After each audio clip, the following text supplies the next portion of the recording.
Welcome to our final panel today, Rapid Prototyping and Distributed Manufacturing for the Post-COVID World. Joining us shortly will be the moderator, Joseph Janda, Assistant Vice President in Research and Graduate Studies at Portland State University. He will be guiding a conversation trying to tackle how manufacturing startups are facing supply chain disruptions and looking within their communities. Peer-to-peer production and maker communities are evolving to strengthen the supply chain while also supporting circular economics and greener production. Distributed manufacturing is taking advantage of resources and talent within closer networks, boosting local innovation and cutting down on the turnaround times for getting goods and parts where they are critically needed. Businesses across segments are looking at how their networks can change to be protected if they find themselves cut off from suppliers. I'd like to welcome Joseph and thank him for his unwavering support of students on their entrepreneurship journey, from his work at PSU to serving as a board member on innovation councils. Joseph is strengthening the chain from classroom to startup. Hello, and thank you for joining us today. Our panel is Rapid Prototyping and Distributed Manufacturing for the Post-COVID World, and I'm here with Jessica Gomez and Juan Barraza, and I'll let them introduce themselves very quickly before we get into the questions. Juan, why don't you go first? Yeah, hi, good afternoon. My name is Juan Barraza. I'm the Director of Student Innovation at the Center for Entrepreneurship here in Portland State. We manage the program in Bend, Oregon. Hey, I'm Jessica Gomez, founder and CEO of Rogue Valley Microdevices. Our company makes microchips. Well, great. Thanks again for joining us today. As I said, the panel is Rapid Prototyping and Distributed Manufacturing for the Post-COVID World. And I'll start with some definitions. Each of you, in your own words and experience, could you tell me what is peer-to-peer production and how do maker communities support rapid prototyping and entrepreneurship? I'm going to let you take that one, Juan. Absolutely. So during the last 18 months, we have seen an increased interest in exploring how we can manufacture products here locally. And the 3D maker community is an example. In the early days of the pandemic, we were short of the protective materials and face masks that we needed to be able to interact with each other. And the 3D maker community was able to rapidly put up a design and distribute manufacturing across multiple places across the state or across the country. So when you look at the stats, we were able to produce hundreds of thousands of protective gear for our first responders and for the general public that wasn't the most needed. So that's a perfect sample of how we can explore additive manufacturing and think about how we can utilize technology to take manufacturing out of the urban centers and bring it out to the rural areas. And Jessica, your company in Rogue Valley is a perfect example of how we can set up manufacturing outside of the urban area. Yeah, I'm so glad you mentioned that because we also had some companies down here also by us that they were a coating company. Their business was coating lenses, and because of the chemistries that they're used to dealing with, they were able to transition to making hand sanitizer and face shield almost overnight. They had a really innovative group there that was able to adapt quickly.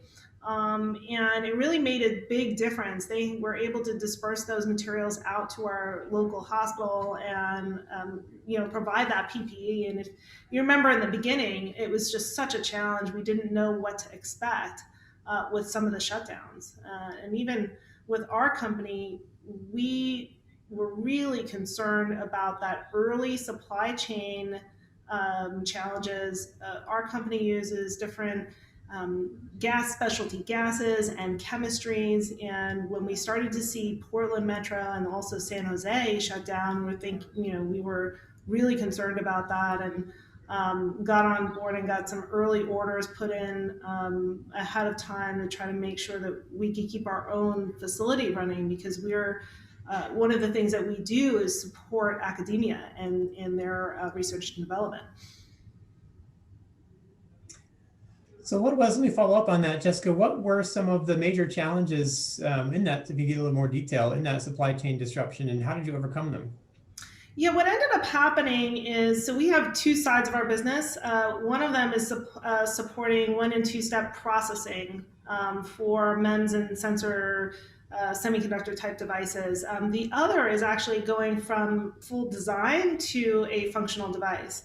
And so what we saw early on is that our 1 and 2 step processing that we would use to support other companies as they go through their manufacturing process, that completely dried up and went away. And what we did see were more engineering work coming in because the university shared resources shut down for making microchips. So we have, a whole system in California and all throughout the country that were supporting startups, that were supporting graduate students that were developing technology and had deadlines for NSF and SBIR and projects that were mid-flow that they could no longer get access to those shared manufacturing facilities. And so we pretty quickly had to adapt our workforce and figure out how to bring on these partially processed projects and get them finished up, support our customers. And supply chain, something we didn't anticipate, right? I mean, everything came on a halt. All the product raw materials that were in our way before the pandemic paralyzed everybody, they were consumed really fast. When we were printing the personal protective equipment, we quickly needed to pivot and think how we're gonna get plexiglass, the 3D printing filament that you never thought that was gonna be a shortage of those materials. And in collaboration with some of the local hospitals, we were able to talk to major suppliers to be able to continue providing that material just for us to be able to satisfy the demand that was unable to be fulfilled because there wasn't enough N95 masks around to be able to help everybody. So that's talking to the supply chain management at Legacy Health. They were thinking that based on their forecast, as soon as early January, they started getting notifications that something was happening and the COVID-19 was spreading rapidly across the world. They proactively jumped into getting those extra added supplies for the hospital to be run efficiently. But if you don't have that logistic mindset and you are not in tune with what can disrupt your supply chain, it causes a major headache for small and medium-sized businesses. They were not ready, they were not prepared to deal with this kind of interruption. Yeah, I would agree with that. And I think it even started a bit before the pandemic. If you think about some of the US-China trade relationships that were strained around, things like export controls and tariffs were already disrupting the existing supply chain. And so we had, companies and folks in our industry and really throughout the manufacturing industry that were trying to figure out, okay, what does this really look like long term? How do we diversify our supply chain, not just within Asia or the US, but what are some of those other manufacturing hubs where we can look to make sure that we're protecting ourselves not just from pandemic but natural disaster, and then the geopolitical environment, to make sure that manufacturing doesn't come to a halt because of an incident in a particular area of the world. So how do we look at this from a supply chain stability way and really shore up that supply chain and keep our manufacturing sector running? So they say, I mean, it's kind of axiomatic that great innovation happens in times of great disruption. And as we're talking about supply chain and all the disruptions that have happened over the past year and a half, 2 years, including before you said, as Jessica mentioned, with the tariffs before the pandemic, are there any of these solutions or things that you or others have had to adapt to that you feel are going to be carried forward? Things that are a little bit innovative or different than they were before, that are maybe better and will help small businesses and our entrepreneurs going forward? I would say that the shift to at-home work, working from home, has been pretty disruptive in a good way, right? For people that are routinely doing sales, supply chain management, that are taking on those roles, they have flexibility. You can access now. We were able to set up pretty quickly all the remote access for information that flows through our company, and I know that a lot of other local companies did that as well. That was actually it was a pretty big shift. People are used to coming into work every day, and now I feel like we've been able to increase productivity, because sometimes things can be, you have an overwhelming amount of information coming at you when you're in a building with 30, 50, 75 people, and sometimes it takes that quiet time to get some work done. So I think that was really good. As far as supply chain, people I know, especially our local companies, have rediscovered each other and are now doing more business within our local region and throughout the state, because there was a time where we didn't have a choice. We couldn't go to some of our other suppliers. The other really interesting thing that I felt like happened as a result of this is that just the relationship between companies within sectors and then across sectors, those relationships were really strengthened, because I know for us, we had a partner company that we're really close with, we do work with, and they were located in San Francisco, and they got shut down, and their shared facility where they were doing a lot of work got shut down. And so what we did is I called their CEO, and we had a really great talk. She's amazing. And we decided to join forces. We had one of her employees come up and spend a month or two working with us, and so that they could continue supporting the projects that they had on board. And then she added to our engineering team, and it worked out really well. And there was more companies than ours were able to really strengthen those relationships and get creative about how we solve problems. I do want to follow up on the remote work part of that, but I want to give Juan the opportunity to answer the same question. Juan, what things do you think have been innovated in the last year of disruption that you think are going to continue or stick with us going forward? Remote working, I think that has proven that many companies are able to continue to offer the same quality service and productivity, along a better quality of life. More importantly, you don't have to be in an urban center to be able to perform the job that you already done it in your traditional environment pre-pandemic. What is fascinating innovation is, and the small business side, it is small businesses, Main Street businesses, they were forced to rethink the relationship with their consumer, right? They're used to having the foot traffic that will create the revenue they needed to stay in businesses, and quickly pivoted. Not enough businesses, but the grand majority pivoted to online stores, online presence. They got creative. So I think that's an innovation that, for people that are used to being in social media and buying online, they might think that's not new. For Main Street businesses, that was huge, right? That was a huge leap for them to be able to set up their operations from foot traffic to the digital e-commerce, and being able to figure out how to take orders online, how to continue servicing the customers that we're getting. The other piece, innovation, is exploring internet access.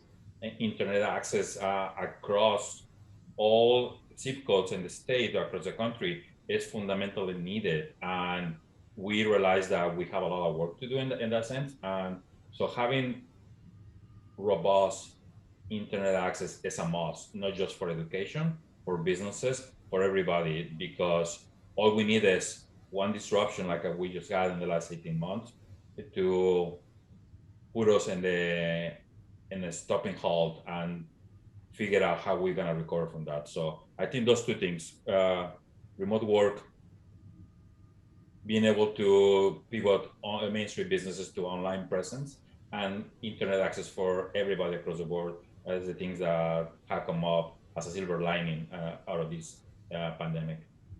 I'm so glad you brought up the issue of broadband, because in rural Oregon, we had so many kids just trying to get online for school that it really was challenging. And it highlighted the need for putting in more broadband infrastructure so that we have that connectivity. And, you mentioned remote work. One of the challenges that we've had in Medford, and probably a lot of other places across the state, is sort of this trailing spouse phenomena, right? You hire one person, and maybe the husband or wife it works in a different industry and has a really hard time making that transition. So having the ability to be more mobile, I think, has been really great for families, and allow people to take a little bit more risk and taking advantage of some opportunities that might be coming their way. Thanks for mentioning that. And thanks for mentioning earlier, Jessica, that it's become clear in the last year and a half to many employers that their workforce can be more productive and innovative without having to be in a physical centralized place. I wanted to ask you and Juan, how are your organizations or companies, or those that you know, helping people going forward, supporting them in remote work? And then in particular, when we were talking about manufacturers or companies that make things or prototype things, how does that work, or how do you envision that being supported with or living alongside with remote work going forward?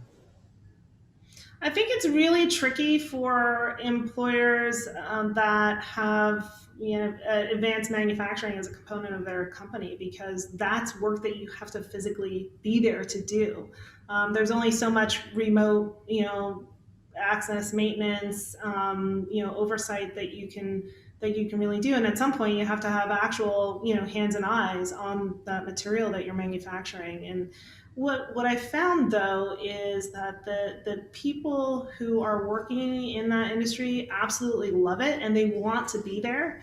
So it may be less of an issue than we think moving forward, because that's, they are really passionate about manufacturing. They want to be there. They want to be engaged, and they're the type of people that can't sit at home. It drives them nuts. So I think we have that going for us. And there is, I think, a place for providing a little bit more flexibility if in the case that your work, even though you are manufacturing, requires 3-4 solid hours to work on, something like quality documentation, or things that are long-term projects, that employers now have ways for people to be able to do that work from home through really good access. Everybody now has laptops and cell phones, and that's now a big benefit. And you do get the I would say the added benefit of having that concentrated time. And then when you're at work, you can really be focused on the things that you can only do while you're there.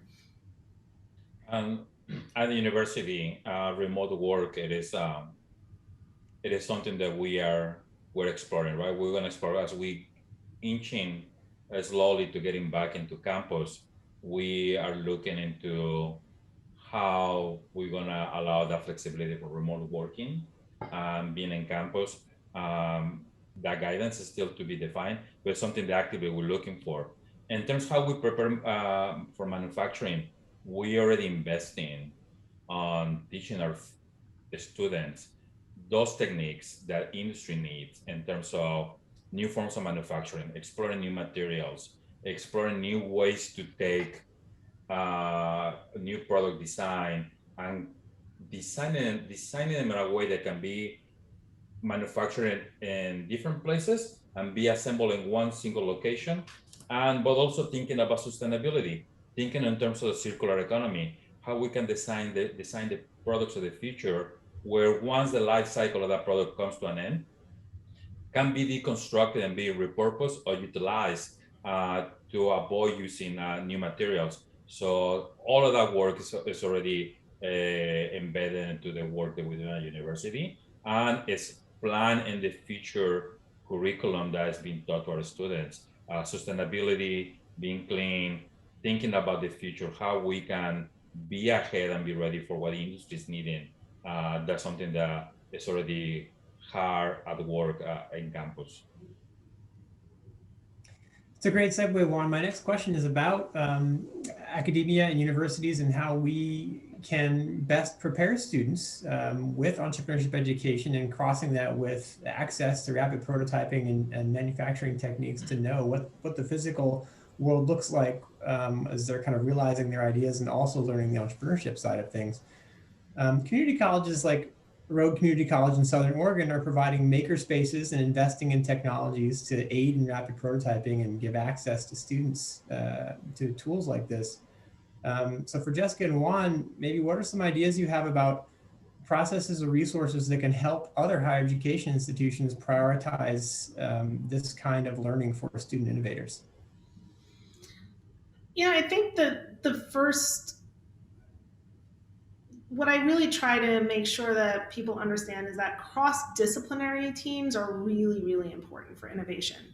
When we look at how do we set up our own company with the right types of engineers so we can speak the language of our customers, and it would be really helpful if we start to do more of that at community college level and at the university level, because not everybody thinks the same way. Not everybody has the same solutions, and some of the languages are different. The acronyms are different. You know, how a neuroscience person or life science person approaches an engineering product and project versus what a mechanical engineer does. But in the real world, those teams have to be able to work together. As well as your marketing folks, your salespeople, and people who write about the project, and then also too people who manufacture. So it's really helpful to have students that are familiar with working with cross-disciplinary teams, so that we can collectively deliver a better solution to the world in some of these areas. Because now it's not just mechanical engineering, it's not just biotech, it's everyone working together to create these really vertically integrated solutions. And our students are already there. When you look at students across campus, our architecture students are already looking in how to program Arduinos to design the next smart home, right? When you look at engineering students, they are looking into product design. They want to understand better how their solution they engineer is utilized in the real world.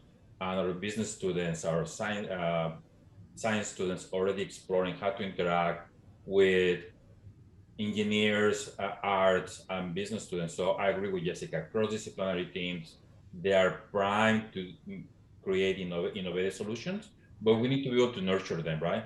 It's creating that sandbox, where the students can explore and be allowed to prototype and figure out what works, what doesn't. So that is something we can do right now. But we have to look deeper. We already working at the university with the students. They made it. Somehow they made it to college. They got a student loan. They got a scholarship. Somebody mentored them, inspired them to make it to college, right? But we gotta look in high school and K to 12, right? High school, elementary school, middle school. What can we do to create those connection points between elementary school, middle school, and high school to create a pathway for the students that are interested in STEM, innovation, or arts to be able to get those sandboxes, that soft landing, what is that curriculum, experiential learning that allow them to continue exploring how to create solutions that are very relevant in today's society. Yeah, and I think we're moving in that direction. I am really excited about looking at apprenticeship models, starting in high school, and how do we connect kids and expose them to different types of careers that they may not have thought of before, and then connect them with companies and provide some hands-on training so that when they graduate, they know what it's like to work. And even though they may not stay in that industry sector, that experience is really important. When I was in high school, I had access to something called BOCES. And what BOCES was, it was a vocational kind of add-on to your high school curriculum. So you would go, half your day to traditional classes, math, science, whatever you were working on. And then you would transition to this very collaborative, kind of open environment. It was a totally different type of classroom. I happened to take, it was videography. But you had one day in this, and it was 3-4 hour blocks. You had one day of this 4 hour block that was really focused on the theory behind the trade that you were learning. And then you had one day that was really the hands-on and that putting that theory to work. And it was transformational. I got so much out of it and became more comfortable and confident in knowing, how to manage a project, how to put different types of equipment together, not being afraid to try different things and to get creative. You're totally right. That experiential learning opportunity, it builds confidence. And if you've never been exposed to an environment where you are encouraged to prototype and design products or think about a solution, it is frightening, right? Programs like our sister program, Oregon Mesa, the TYE, the Young Entrepreneurs program that TIE has, or Invent Oregon or Clean Tech Challenge at PSU, provides that experiential learning that when it's tied to the curriculum that's being taught at school, it is primed to create the next generations of inventors and entrepreneurs. But more importantly, not everybody's going to be an inventor. And let's be honest here. Not everybody's going to have a career path being an inventor, entrepreneur. But there's other students that are able to have the skill set to make it really productive, really impactful when they go into the workforce environment. We have students from past participation in the programs that have made the leap from attaining the college degree to going into industry. And until this day, they're telling us the experience they got into our programs, like Invent Oregon, has allowed them to see the world in a different way and contribute more to the companies they are working for right now than otherwise they thought was possible. Yeah, that lifelong passion for learning is so important. And doing that through your work and feeling that connection between the work that you do and the value that you're providing your community and the world around you. It's not, I think people want more now than just a dollar exchange for time that they spend, right? It's about fulfillment. It's about, feeling like you're contributing in a real way, and providing kids early on with that experience so that they can be engaged and stay in school, stay engaged, and really look for ways to work in their community and provide that value, not just for themselves and for their employers. I mean, it's we're living in a different world, and there's different expectations, and I think it's great to have that desire to have fulfillment through work. It's so important. Absolutely. We are at PSU very excited about entrepreneurship education for that exact reason that Jessica and Juan just mentioned. We feel that it not only gives people skills, but gives students and student innovators confidence, no matter what they're going to do. Go on and found a company or go on in a job and seek that fulfillment. That kind of education, and not only in the college environment, as Juan says, but K through 12 as well. As we're talking about that and providing entrepreneurship education, experiential education to students, I'd like to talk about your thoughts about how we do that in Oregon, in our communities, in an inclusive and equitable way. I'll start. If we expose students with early education into STEM or STEAM, including the arts, right? We are able to create and plant the seeds for those future innovators and entrepreneurs. But that's not enough. We also need to pair them up with mentors. but mentors that share their background, mentors that share they have the cultural nuance that for that student mentee. If we do that, expose them early to entrepreneurship or STEAM concepts, and pair them up with a mentor that understands their background, we quadruple the capacity of the country to be able to create the next generation of inventors and entrepreneurs overnight, especially we focus on women and underrepresented groups. So exposing early to these concepts and pair them up with a mentor, that will be huge. I totally agree. You know, I became the CEO of my own company. I crowned myself, and when I did that, you know, I always felt like people who were CEOs, people who were entrepreneurs, that they must have, you know, some added advantage that I didn't have access to. Maybe, you know, they were given a company by their parent, or maybe, you know, somehow they got this opportunity that I would never have access to. And the reality is that they went through just just as challenging as of a process as I did. And when you are exposed to that world, it really demystifies the process. And everyone has a different path, but you know, ours was, you know, we started our company with, you know, basically we got married.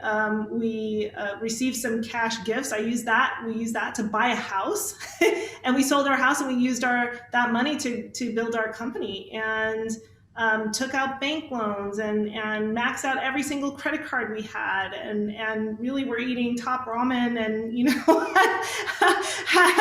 know, didn't know if we were going to end up making it. And unless you hear that story as someone who's just starting out, you just assume that, you know, the adults have it all put together, and that you can't ever get there. And it's actually it's not true. Each person, you know, you have the ability to work hard and to become an entrepreneur if that's your passion. And demystifying that as early as possible is going to create just an enormous sort of pool of great innovators throughout our state. It's going to be awesome. And to add to that, seeing is believing. Totally agree with you. You cannot be what you cannot see.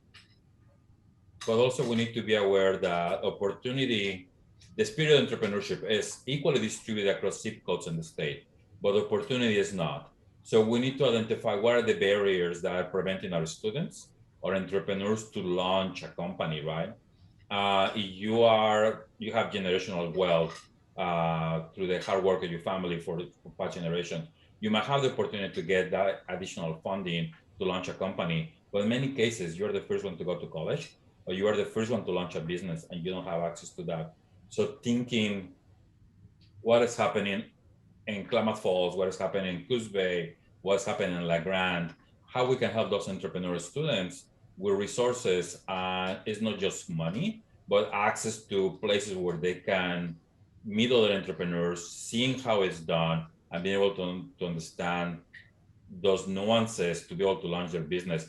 And right now, what we're doing, virtual video calling, that virtual connectivity is here to stay. And that's one tool that we can leverage to make access to the knowledge and role modeling and mentoring accessible and equitable for everybody, regardless what is your background, regardless where you are located.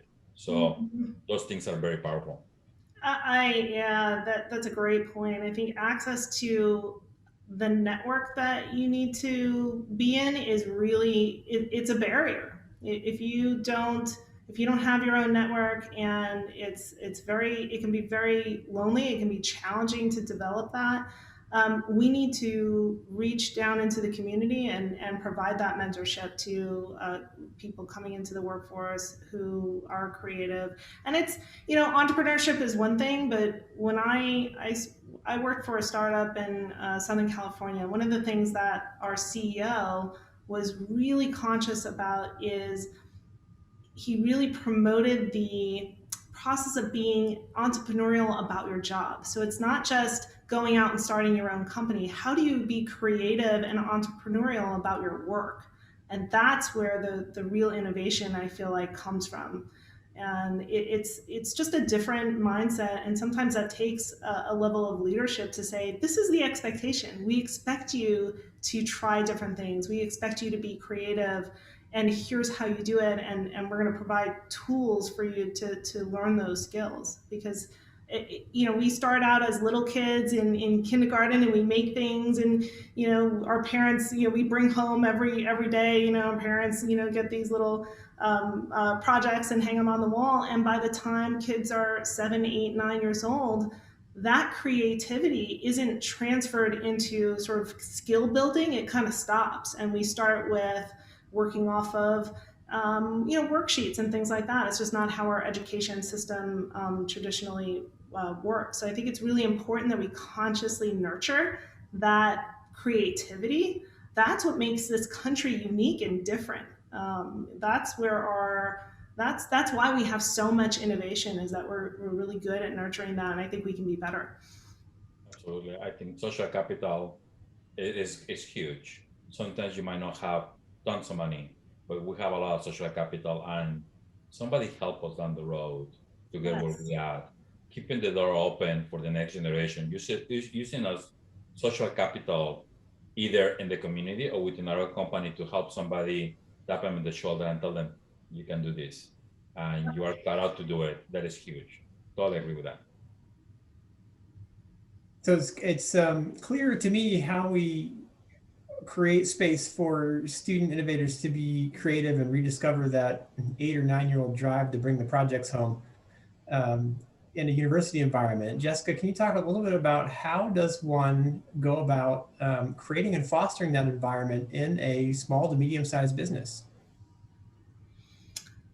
I think it's about that mindset. What I really like to do is, instead of telling people how to solve a problem, I start to ask a lot of questions. I want to know what they see every day.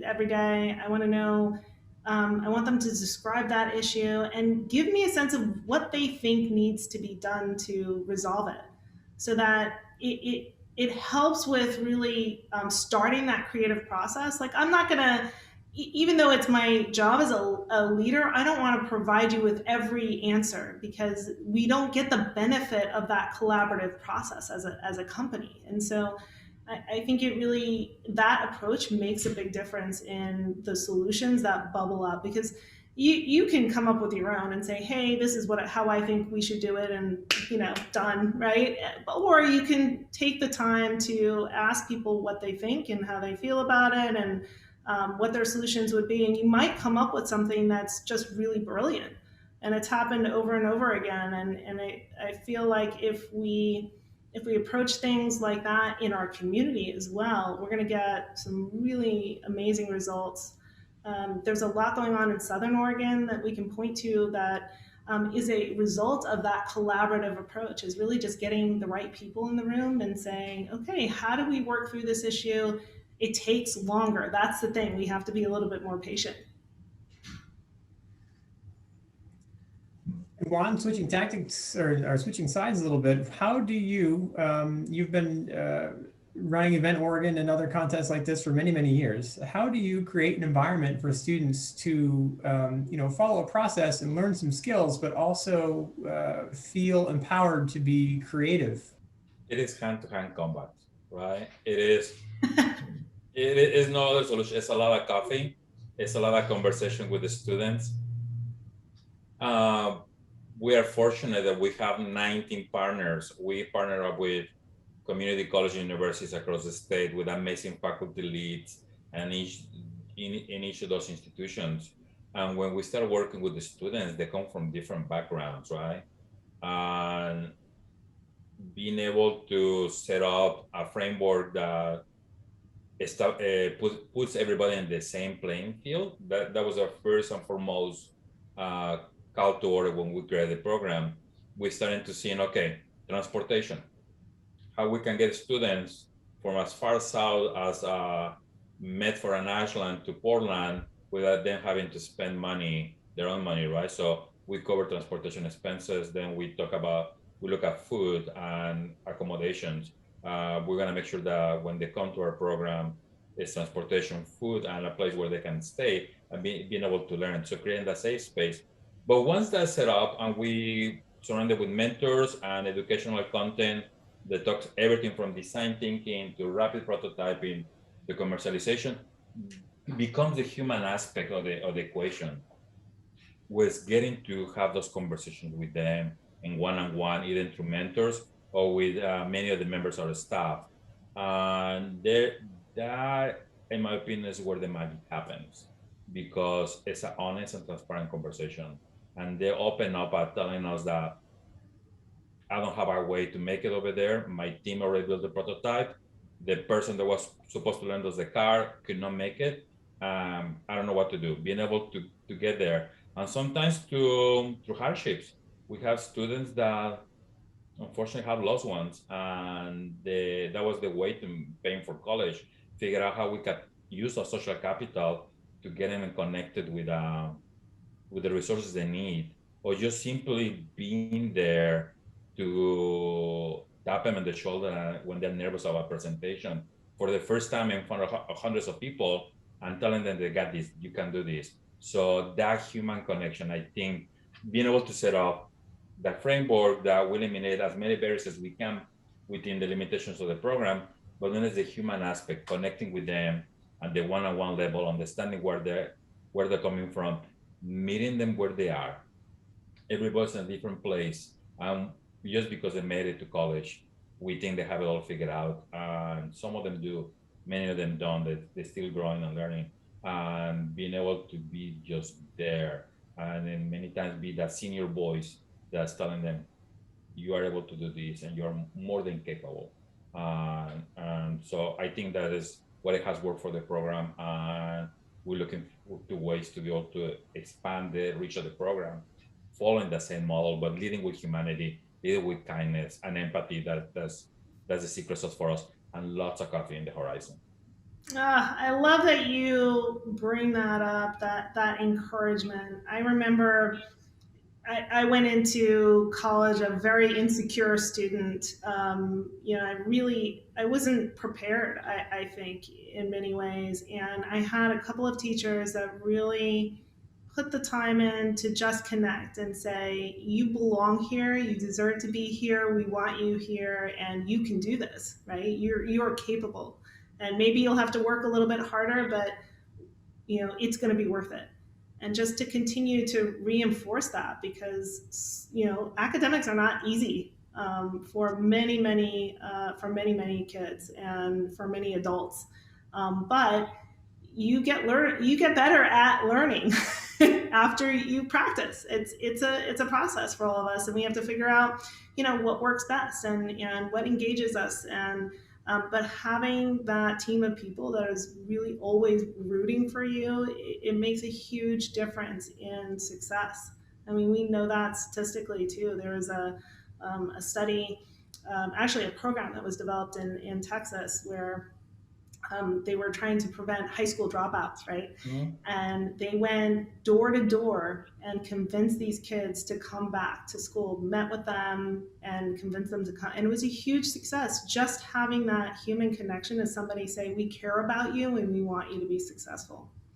Absolutely. I think we need to remember, in everything we do, not just the work we do, we gotta live with the humanity. We gotta live with the kindness, and regardless of where we stand in issues or points of time in our life, we remember there's another person across the table from us, and we all have to be there just to support each other. That is, I had one more question to bring it back to the topic of rapid prototyping, but that is such a perfect note to end on that I think we're almost out of time. Yeah, that's great. I love that we ended up in that human connection and the importance of encouragement and what I would call retail connection with people to really give them that confidence and that experience. From reworking production lines to sharing prototypes, the COVID outbreak has shown that distributed manufacturing can strengthen communities. Manufacturers from a variety of industries pivoted to produce PPE. Organizations can now look to their neighbors or smaller communities with a maker network to have their needs better served. This week, we're talking about many topics that face startups. including a shift from traditional efficiency models in manufacturing to more turnkey and custom solutions. We will touch on how rapid prototyping is also helping to build startup communities outside of urban centers. All of these changes to manufacturing are keeping innovation moving forward, even when the world is feeling disconnected. Don't forget to register for the pitch presentations by our student competitors, live on June 25th, starting at 9 a.m. Join us tomorrow for more discussions.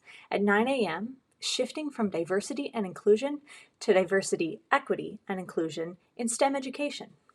Followed at 12 p.m. with Closing the Intellectual Property Education Gap, Creating Understanding. The programming today would not be possible without the generous support of our sponsors. The Lemelson Foundation, Business Oregon, Stoll Reeves, Oregon Community Foundation, the Ford Family Foundation, Horan Media Tech Advisors, Portland State University, Wells Fargo,